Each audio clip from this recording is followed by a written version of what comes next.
O programa Quarta Dimensão alcança seus lares por gentileza da TV Vila Velha, a TV que o povo vê. Vida eterna será flagelo ou bênção? Tem sido interrogação que se encontra no imaginário dos viventes. Para Salomão foi opróbrio, pois ele disse: os mortos não sabem coisa nenhuma, porque sua memória repousa no esquecimento. Eclesiastes 9, verso 5. Para Jesus, vida eterna é presença sem descontinuidade, porque as suas palavras contrariam aquele rei das 1000 mulheres. Jesus disse: Deus não é Deus de mortos, mas sim de vivos, porque para Ele todos vivem. Deus não é Deus de mortos. Se Jesus afirma que todos vivem, ele se referia aos patriarcas Abraão, Isaac e Jacó naquela ocasião. Ninguém aceitará a vida em esqueleto de milênios dentro de uma sepultura. E Jesus disse que Deus considerava todos vivos. Todos vivem conforme Deus. Desprezando esses argumentos insofismáveis, escutei dia destes alguém dizer: os mortos dormem, colocando Salomão acima de Jesus. De certo modo, eu entendo Salomão.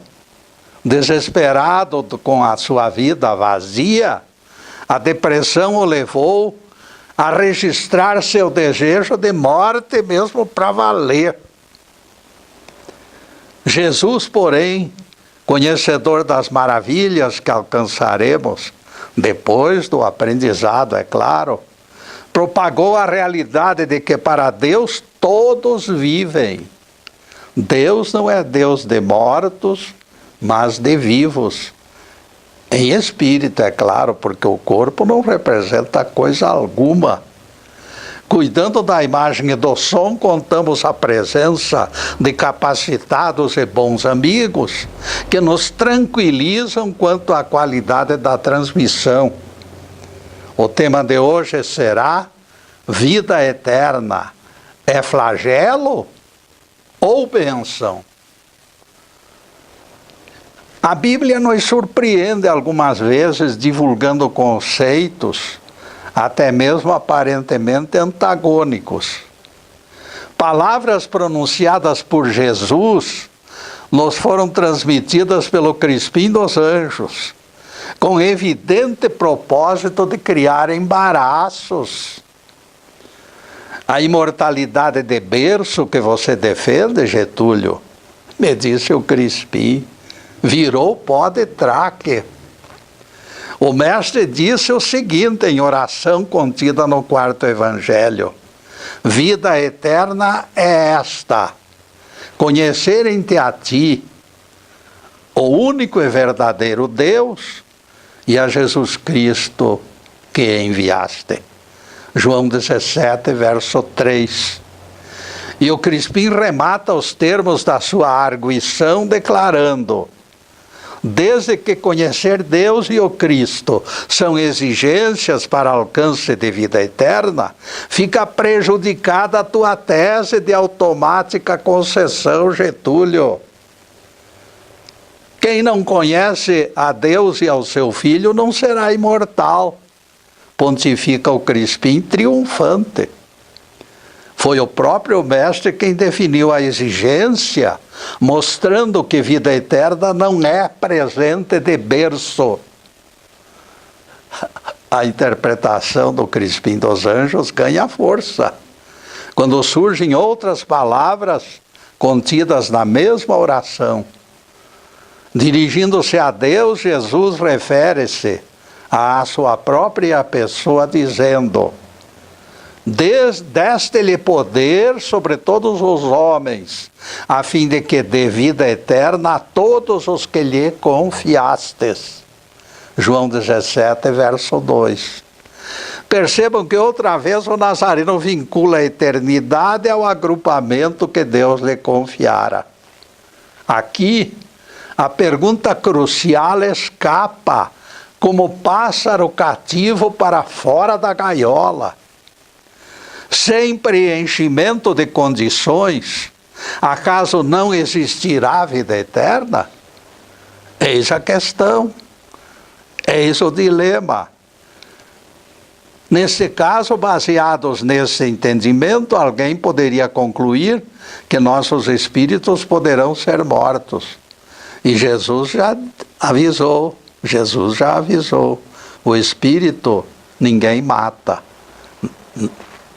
Devereis temer aqueles que matam o corpo, porque o espírito ninguém mata. Isso está no Evangelho. Por insuficiência de capacidade, discernimento e experiência, teremos que entregar mãos à palmatória. Existimos no espaço e no tempo, mas este existir não pode ser considerado vida com letras maiúsculas. Ainda nos encontramos distanciados daquela vida abundante prometida pelo nosso Rabi. Considerando média de aprendizado dos terráqueos, não será fácil conhecer a Deus e ao seu Cristo com as nossas disponibilidades atuais. A condição imposta, conhecerem-te a Deus e ao Cristo, não permite atalhos, nem choro, nem velas. Ou abrimos os olhos para enxergar e discernir, ou permaneceremos à margem da vida. A escolha é inteiramente nossa. Alguém inevitavelmente ficaria excluído do benefício desde que a imortalidade exigisse doutorado no espírito. Nós teríamos que ser doutores no espírito para conseguir aquilo. Então lembramos, aborígenes budistas, muçulmanos e milhões de espíritos fora do cristianismo permaneceriam destituídos da vida eterna pela ignorância. Vida eterna não será patrimônio dos filhos de Deus, mas sim e tão somente de grupo seleto de almas privilegiadas. Analisando atentamente o primeiro capítulo do quarto Evangelho, no entanto, veremos que o Cristo é a luz que ilumina todo o homem. João capítulo 1, versículo 9, vejam só.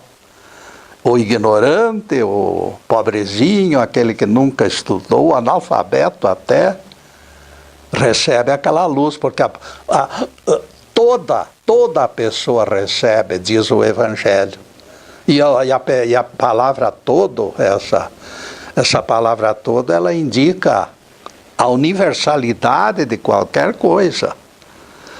Vejam que esta luz não ilumina este ou aquele. O Evangelho fala em todos, sem exceção. Os espíritos nascem do Criador e temos razões para crer que esta luz que ilumina os viventes integra o nosso próprio espírito. Ela é componente especial das nossas almas e pela origem divina, ela não pode morrer. Conecta-se de tal forma que podemos descrevê-la semelhante a duas peças de ferro soldadas uma na outra. Depois de unidas, não se desmembram. Elas se tornam peça única. Então, a luz do Cristo, esse elemento essencial que é a luz, se encontra dentro de cada um de nós. Não existem privilegiados. Seja da religião que for, todos recebem a luz do Cristo. É evidente que a fagulha do Cristo não pode ser corrompida. Admitir o contrário seria desmerecer o Criador, seria duvidar da perenidade e dos benefícios da sua luz, seria colocar em xeque a linha de montagem divina. Jesus, o Deus Criador, errou na fabricação do homem. Não. No aspecto do corpo de carne, os espiritualistas sempre admitiram a morte definitiva e completa. Isso não existe polêmica, não. É público e notório. Nunca aceitamos algo perene e intocável no que tange ao físico. Para nós o que vale mesmo é o espírito. A imortalidade terá que ser cantada em prosa e verso. Há muitos séculos e milênios esta verdade tem prevalecido até mesmo pela voz do Nazareno. E aqui topamos algo que a própria teologia defende, corroborando nossas afirmações. Os salvos, dizem eles, gozarão eternamente as delícias do paraíso. Senhores teólogos, por favor, não é isto que vocês proclamam? Que a pessoa vai ficar no céu lá eternamente? Muito bem. Mas aqui está o nó. Então vocês também dizem que os perdidos sofrerão eternamente o fogo do inferno. Universalidade, portanto, aceita a existência incessante. Universalidade. Não é o que vai ser salvo, não é o que vai ser perdido. Todos eles somados vão ser imortais. Um no céu, outro no inferno. Segundo a teologia, não a minha doutrina é outra. Desde que será perene gozo dos salvos e sem fim o tormento dos perdidos, a doutrina de vocês confirma o nosso entendimento. Todos são imortais. Alcançamos consenso. Nossos espíritos viverão eternamente por aceitação unânime. Defendemos perpétua interação com única diferença: todos os espíritos serão salvos. A nossa doutrina diz isto. No fim do aprendizado, é claro. Ignorante, a pessoa não vai para lá, não. Água mole em pedra dura, tanto bate até que fura. Segundo os teólogos, apenas minoria receberá diploma. Minoria. Cada volume de pessoas de cada vez. Paulatinamente vão crescendo e vão recebendo diploma. Mas isso é através de muitos séculos e milênios. Os ímpios queimarão sem morrer durante toda a eternidade, segundo os teólogos. Estes permanecerão em banho-maria, sofrendo pelos séculos e milênios horríveis castigos pelos seus pecados. Neste ponto, caríssimos, nós vamos fazer nossa primeira interrupção no programa para os comerciais do canal, mas é um instantinho só. Daqui a pouco estaremos de volta.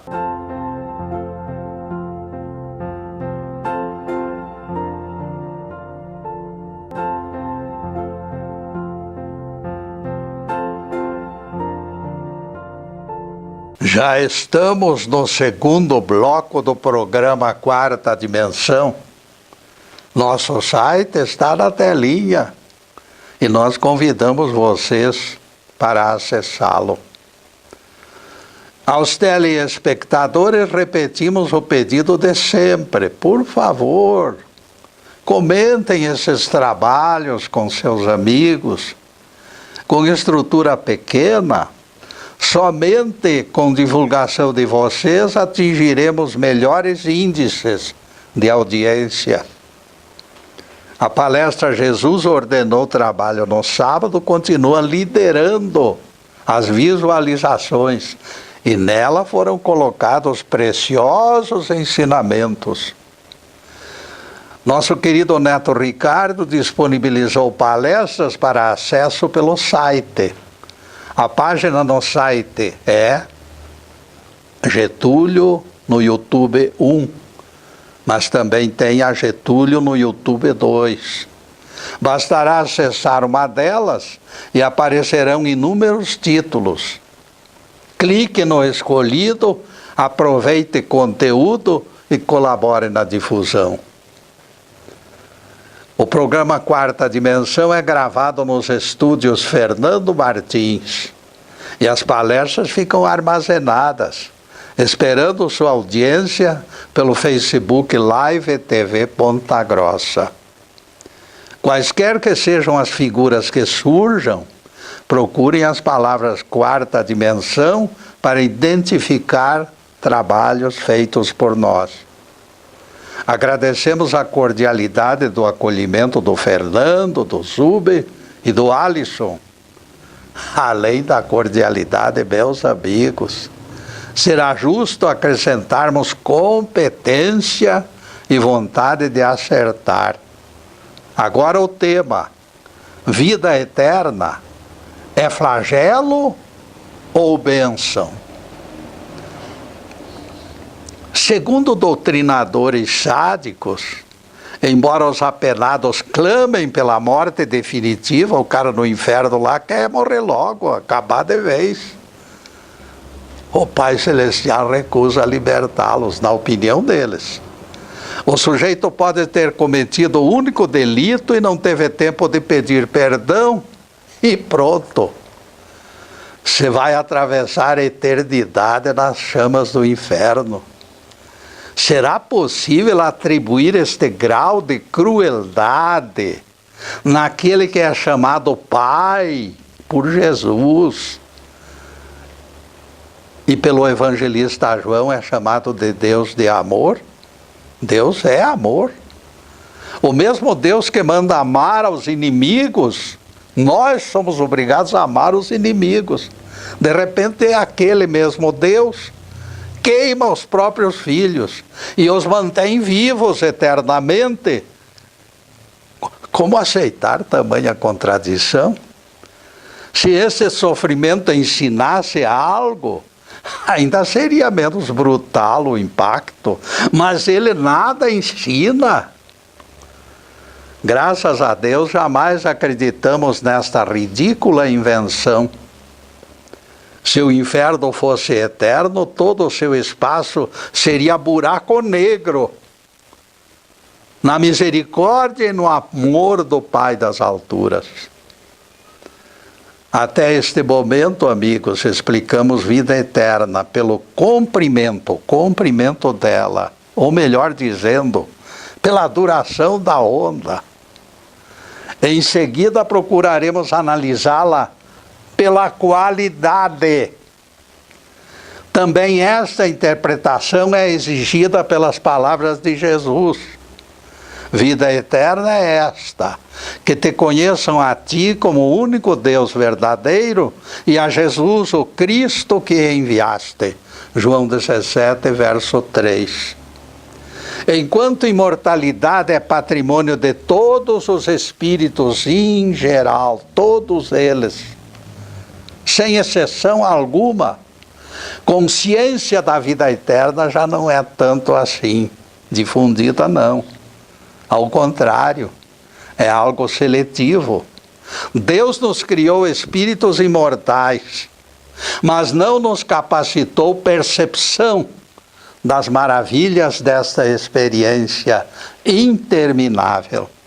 Ele não nos deu capacidade para entender a profundidade dessa coisa maravilhosa. Pela curta visão, a consciência de vida eterna abrange apenas minorias. Paradoxalmente, a teologia aponta a eternidade aos ímpios no inferno, paradoxalmente, e aos bem-aventurados no paraíso.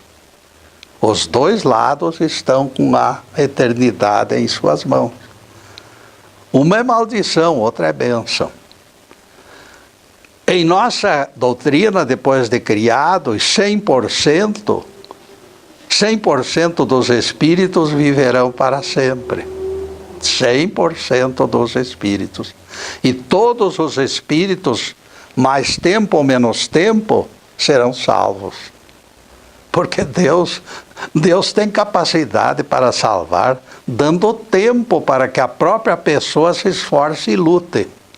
Outra coisa contraditória no que tange o assunto é o seguinte: quando os catedráticos defendem a eternidade de penas reservadas para o pecador, ingenuamente eles concedem imortalidade ao Satanás deles, não nosso. Não quero nem saber dessa coisa.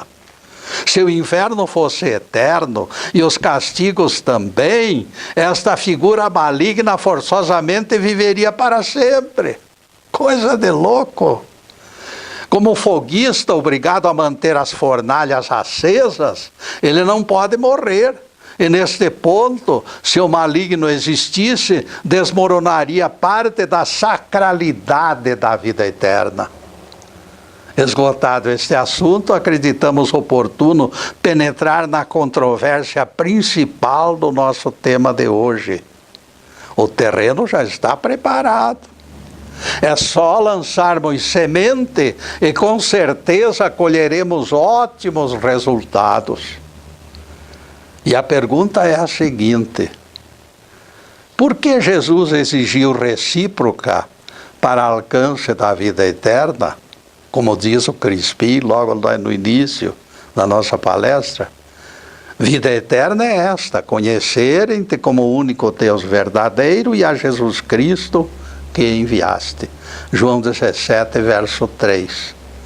Para que tenhamos vida eterna, aparentemente nosso rabi está exigindo curso sobre Deus e o Cristo. O enigma é deveras estimulante. Valerá reunirmos todas as reservas intuitivas para entender o significado real das palavras. Duas palavrinhas aparecem no gargalo da fonte. Lá no gargalo da fonte, duas palavras surgem: existir e viver. Elas se tornam decisivas para o entendimento desse mistério. Quando Jesus falou vida, ele não disse existência. Vida é uma coisa, existência é outra. Elas se tornam decisivas. Por quê? Porque elas esclarecem o mistério. Existir é fácil. Viver, porém, não é tão fácil assim, não. Poste de concreto existe, mas não vive. Ele está ali, postado ali numa cerca, num muro, numa casa, mas ele não vive. No entanto, ele existe. E aqui se encontra a razão de que o mestre defina viver como estágio diferenciado. Quando nascemos, adquirimos imortalidade, mas a consciência da vida eterna será reserva para nosso futuro. Consciência de vida plena, intuitiva, só gozaremos depois de muitas reencarnações, porque a natureza não dá saltos. Viver na plenitude será conquista que nos alcançará no tempo do fruto maduro, isto é, no tempo de Deus. Diversas e inúmeras condições precisam ser preenchidas para alcançarmos a autêntica beatitude prometida pelo Cristo. Jesus disse: eu vim para que tivesseis vida, e vida em abundância. Vejam só, ele veio para que tivéssemos vida, mas vida, uma coisa incrível de grande, uma coisa incrível de maravilhosa, uma coisa incrível que ninguém entende. É uma coisa que nós vamos ter lá no futuro, uma sublime presença de Deus todo o tempo. O fato de ocuparmos espaço não significa viver. Quando Jesus falou vida eterna, apontou o futuro sem sobressaltos. E esse tipo de vida nós ainda não alcançamos, de vez que estamos em processo de aprendizado num planeta de expiação e provas. Acalentando tal bem-aventurança dentro dele, Jesus desejava transmiti-la aos que o rodeavam. Em solene oração, manifestou seu desejo ao Pai. Digo isto, disse Jesus, para que os que ficaram no mundo alcancem a plenitude do meu gozo. João 17, verso 13. Este desabrochar de júbilo, este cântico da alma, esta apoteose de amor, será presente do Cristo aos diplomados da vida eterna. Urge, portanto, realizarmos possíveis e até impossíveis esforços para conhecer Deus e o seu Cristo e alcançarmos o alto desta montanha sagrada. Enquanto isto não acontece, continuaremos existindo eternamente, mas não vivendo em plenitude. Em Apocalipse, o profeta João abriu a cortina. Ouvi voz dos céus como estrondo de muitas águas, e como grande trovão, e como alguém tocando cítara. E cantava um cântico novo diante do trono, e ninguém podia cantar senão aquelas 144.000 pessoas, espíritos, que foram comprados da terra. Apocalipse 14, versículos 2 a 3. E neste ponto, meus caros, nós vamos fazer mais uma pequena interrupção no programa para os comerciais do canal, mas é um instantinho só. Daqui a pouco estaremos de volta. Obrigado.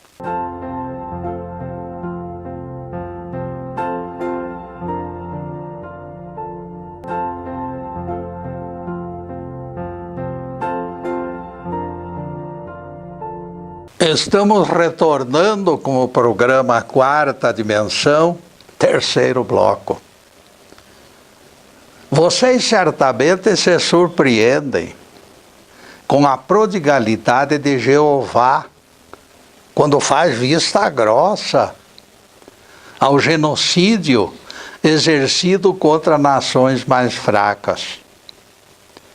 O assalto aos vizinhos é até mesmo exaltado como prova de masculinidade, aquele machão. Aquele que escreveu os 10 mandamentos com os próprios dedos, proíbe assassinatos da parte de fora para dentro. Vejam só. E de repente ele os estimula das portas para fora. Tamanha incoerência comprova nossas repetidas advertências de que na Bíblia existem páginas inspiradas e não inspiradas.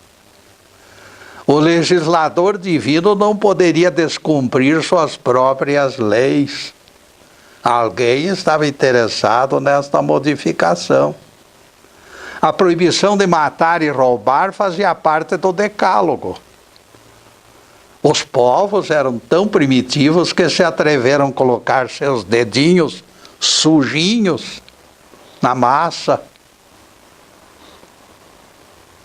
Naquela massa limpa dos céus, eles sujaram com seus dedos. Prestem atenção nessas palavras de Deus e vocês entenderão. Pelo menos dá uma ideia bem perfeita de por que acontece isto. Porque alguém poderia pensar, mas por que Jeová permitiu que acontecesse isso? Por que Jeová não se importou com esta coisa errada? Prestem atenção então nas palavras dele, de Jeová, não são minhas, eu não estou inventando. Vocês vão olhar na Bíblia e vão ver que eu estou transmitindo o que está na Bíblia. Palavras de Deus. Eu lhes dei leis que não eram boas e preceitos que não fazem viver. Uma lei que não é boa é uma lei o quê? É uma lei má. Ezequiel 20, versículo 25, está lá. Leis não boas só podem ser leis más. E foi Deus que deu. Jeová permitiu, ele propriamente não deu, ele permitiu que aquelas considerações ficassem na Bíblia, para que aquele povo maldoso sofresse as consequências e raciocinasse o erro e chegasse ao ponto de se converter à verdade.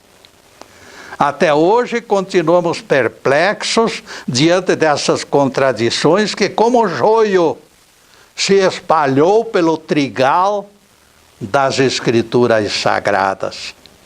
E depois desse pinguinho de doutrina, a continuação do tema de hoje: vida eterna é flagelo ou bênção? 144 mil é o número simbólico dos salvos no juízo final. Esses têm vida eterna, têm ouvidos, têm vozes, têm amor no coração. Esses são os filhos que o Pai conhece, porque já completaram boa parte do aprendizado. Percebam que ninguém consegue acompanhá-los no cântico de louvor ao Todo-Poderoso, conforme o bloco anterior. E não se trata de algo misterioso, não. Mesmo de estrofes reduzidas, os profanos não conseguirão memorizá-las, porque são mantras sagrados. Aqueles 144 mil trarão o espetáculo da redenção para nosso planeta. Eles exibem traços reveladores de vida eterna. Por isso, nós profanos, ainda não familiarizados com vida abundante, não teremos sensibilidade para acompanhá-los, nem mesmo naquele cântico. Não conseguiremos repetir as estrofes laudatórias. Existir em corpo e alma proporciona apenas metade do inefável prazer da plenitude com o nosso Cristo. Ainda nos encontramos carentes da graça e da misericórdia de Deus. Não passamos de esfomeados filhos de Eva em peregrinação pelo planeta de provas. Essa exaustiva peregrinação pelos dias e pelas noites da nossa existência prosaica não pode ser considerada a vida. Posse de concreto, como eu falei já, posse de concreto também existe no espaço e no tempo, como nós. Nós nos movemos, o poste fica parado lá, mas a existência é a mesma. O poste não tem vida. E nós não temos também aquela vida abundante que Jesus prometeu. Por quê? Porque nós somos ignorantes. Agora, pelo fato de se encontrar na linha temática, eu responderei crítica de um telespectador há poucos dias. Ele manifestou contrariedade quando afirmei que nenhum dos personagens da Bíblia se encontrava no sétimo céu, com exceção apenas de Jesus. Só Jesus já esteve lá e continua lá. E continua no mundo inteiro, em cada coração. Vejam o mistério e a grandeza e a riqueza que tem o nosso Deus. Só Jesus circulou pela morada divina e continua circulando. Muitos ficam escandalizados, para minha surpresa, pois eu me baseei no Evangelho, eu não falei coisas minhas. O meu crítico, porém, se achava tão entupido de teologia que nem sequer escutou o que eu dissera. Porque vale para ele lá o Salomão menos Jesus. Salomão é maior que Jesus para esses teólogos. Ele foi logo dizendo: você pisou na bola, Getúlio. Nunca esqueça que Dimas, o bom ladrão, naquela mesma sexta-feira, subiu ao céu com Jesus. Neste texto existe clara evidência de que o sétimo céu é acessível. Contrariando a tua ideia, Dimas foi para o céu, junto com Jesus. Porque Jesus disse: lembra-te de mim, Senhor, quando entrares no teu reino. E Jesus respondeu: em verdade te digo que ainda hoje estarás comigo no paraíso. Lucas 23, versículos 42 e 43. Aparentemente o crítico tem razão.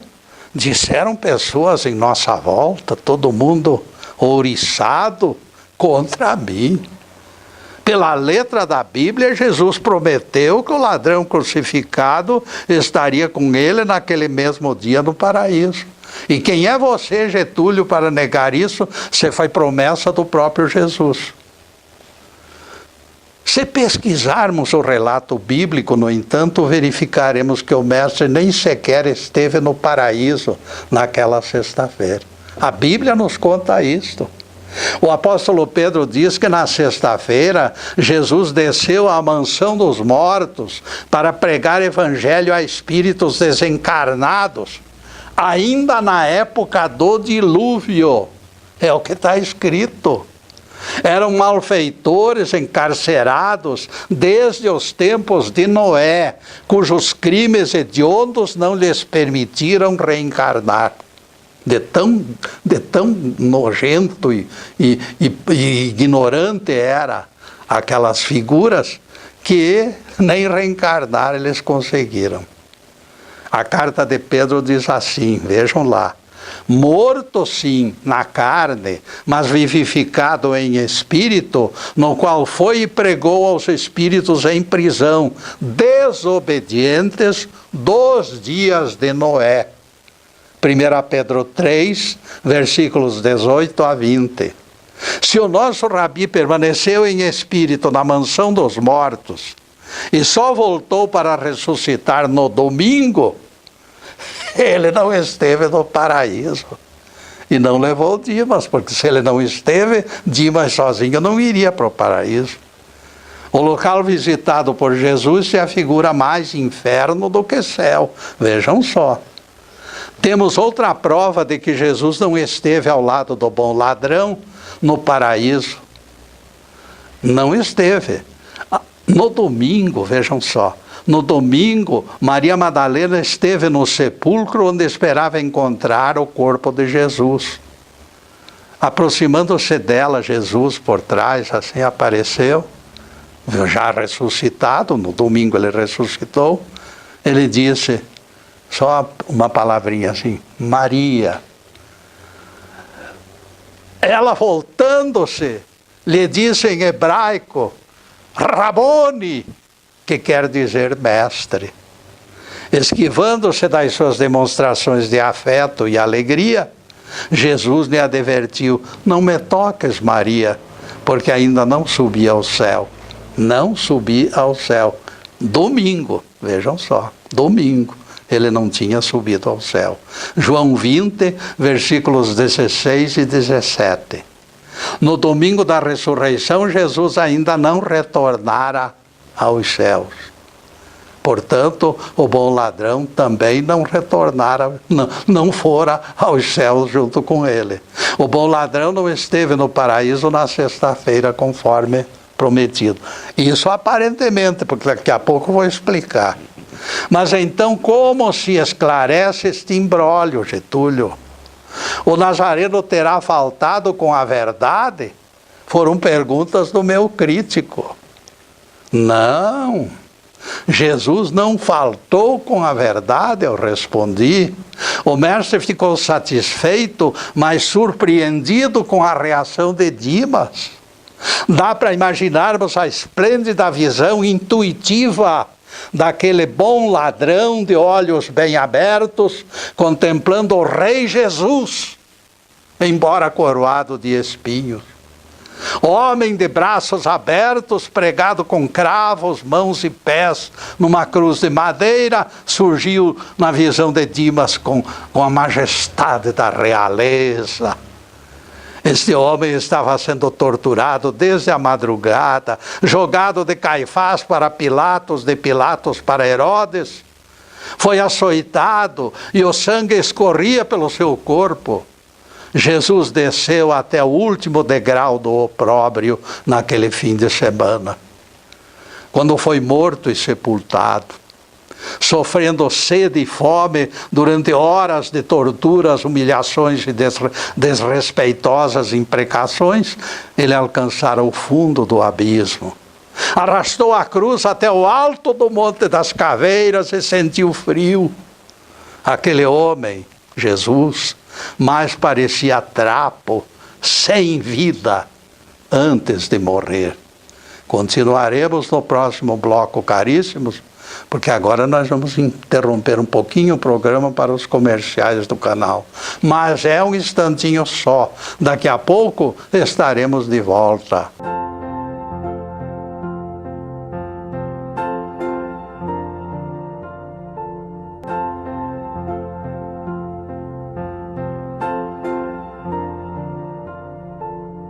E já estamos no último bloco do programa Quarta Dimensão. E lembramos as tardes de sextas-feiras, quando comparecemos aqui para a divulgação da Bíblia e do Evangelho. Na próxima sexta-feira, 15h30, voltaremos com outro assunto de incentivo ao progresso espiritual. Agora, os últimos questionamentos sobre o tema de hoje. Vida eterna é flagelo ou bênção?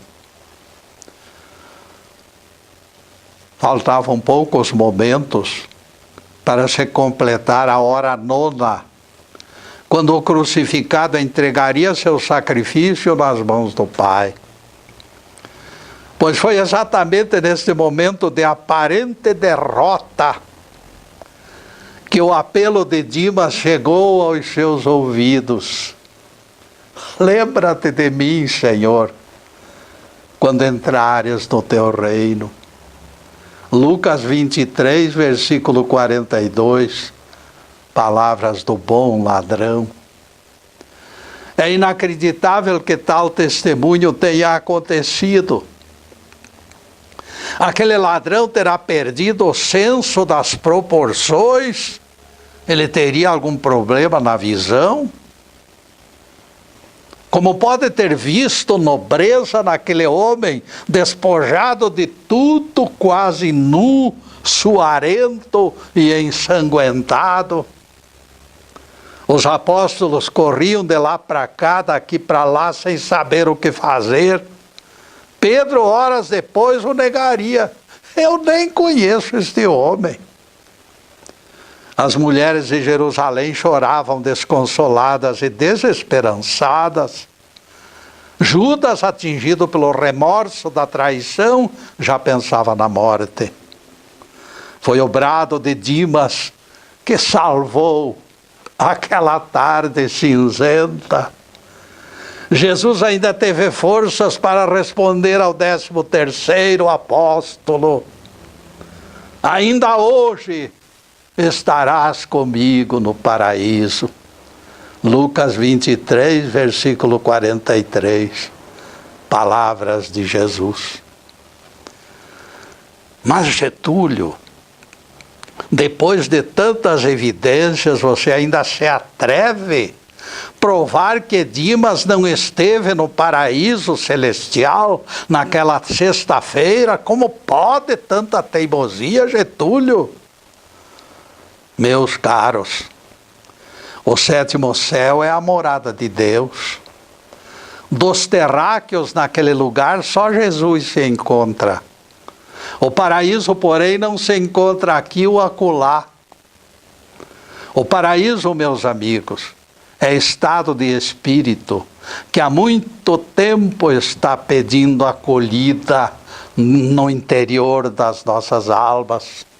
Este paraíso está perto e ao mesmo tempo distante, porque longo e estreito é o caminho que nos fará alcançá-lo. Daremos voltas e voltas pelo mundo de quimeras, Antes que a energia do Cristo transforme o recanto onde pisamos, seja ele qualquer lugar, em terreno sagrado. Paraíso não é lugar no espaço e no tempo, caríssimos. Não é lugar. Paraíso é estado de espírito e, como tal, nada tem a ver com posição geográfica. Jesus carregava o paraíso para onde caminhassem seus pés. O homem de Nazaré partilhou preciosidade com o 13º apóstolo. Ainda hoje estarás comigo no paraíso, lhe disse o Mestre. Foi exatamente esta vida abundante de que fala o tema de hoje, que Jesus transferiu para o derradeiro apóstolo. Este é o paraíso que, a alhures, será considerado e alcançado por nós. Não existe recanto diferenciado para a bem-aventurança. Não existe lugar exclusivo para gozarmos as belezas da vida. O nosso Rabi desceu aos umbrais do inferno depois da crucificação e também lá distribuiu plenitude de vida. O nosso tesouro mais valioso se encontra aqui dentro de nós, independente daquilo que nos rodeia. Quem atinge consciência do seu Cristo interno desenvolverá níveis cada vez mais elevados de autonomia. O médico Richard Selzer, cirurgião em New Haven, nos conta a história comovente, meus amigos, de alguém que tinha Deus no coração. Vamos entregar a palavra ao próprio médico para que revele esta experiência maravilhosa. Chamei à sala de curativos aquela jovem diabética para lhe fazer curativo na perna.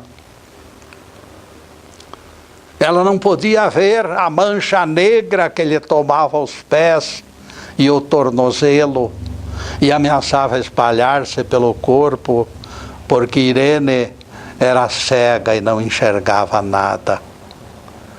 Nos dedos estendiam-se ramificações de tecido se decompondo.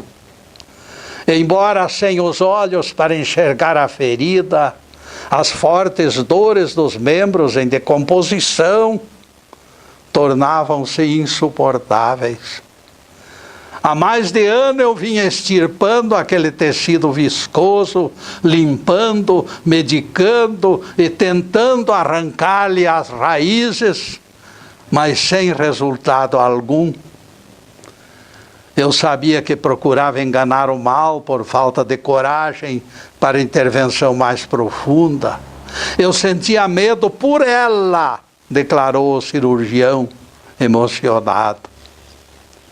Irene sentava, segurando a coxa com a perna estendida, como foguete ameaçando levar tudo para os ares. Mas nunca escutei simples queixa, disse o médico. Irene mantinha-se discreta e sempre tranquila. Por fim desistimos, ela e eu, porque nos conscientizamos que a gangrena corria sempre mais depressa do que os nossos remédios. Amputar aquela perna se configurou o caminho único para que nós dois fôssemos curados. O dia da cirurgia chegou.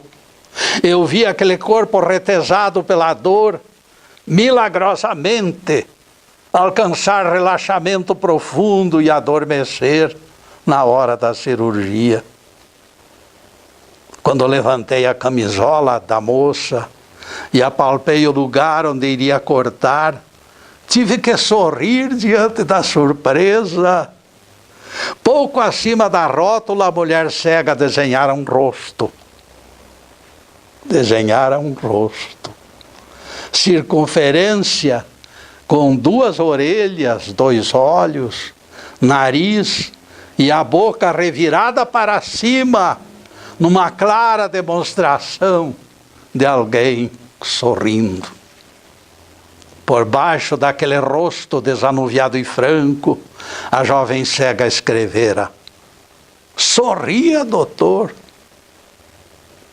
Irene, meus amigos, diabética, cega, sem uma das pernas, sozinha no mundo, sugeria que o médico conservasse sorriso nos lábios.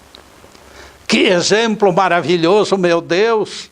Desabafou o médico, totalmente fascinado pela grandeza daquela mulher.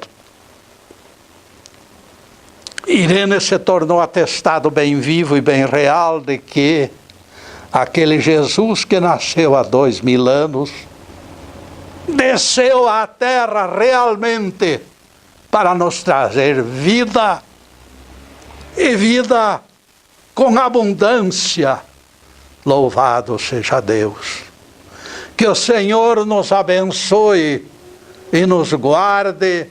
Que o Senhor faça resplandecer o seu rosto sobre nós e tenha misericórdia de nós. Que o Senhor sobre nós levante o seu rosto e nos dê a paz. Louvado seja o nosso querido Deus Pai. Louvado seja o santo nome de Jesus, o nosso Cristo. Obrigado, Deus. Obrigado, Jesus. E para vocês, meus caros, que se encontram além desta câmera, o que eu posso pedir é muita paz, muita harmonia, a alegria de viver, prosperidade, tudo de bom. Mas, acima de tudo, conservem amor no coração, porque o amor é o verdadeiro atestado que nós apresentaremos a Deus nos momentos de julgamento.